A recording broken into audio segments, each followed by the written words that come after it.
Simply बस like करना है, अगर आप ये ओपन हो या ना हो पेज, बस आपने ये व्यू देना है इसको ओपन करके यहाँ से लाइक, उसके बाद फुल बैक कर देना है।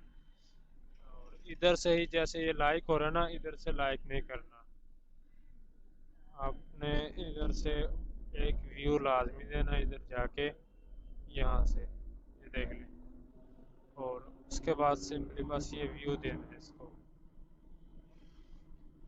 और ये ऐसे इधर से फिर हम अपना ये थ्री डॉटेड पे क्लिक कर कर थ्री लाइन पे अपना वॉलेट चेक कर सकते हैं कि हमारे वॉलेट में मतलब इतने आ गए।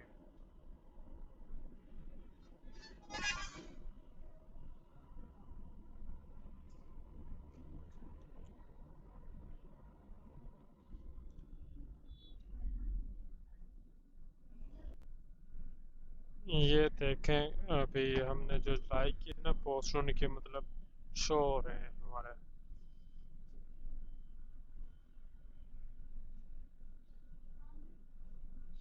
ये हमारी अर्निंग भी शो हो रही है यहाँ पर, तो ये प्रूफ है। उसके अलावा मैं विड्रॉ हिस्ट्री भी दिखाना चाहता हूँ आपको। ये देख लें, ये $1 का ना पेड हो चुका है पोक वैलेट में, तो ये जीमेल मेरी मेल पे मेल भी आई हुई है मेरी। ठीक हो गया।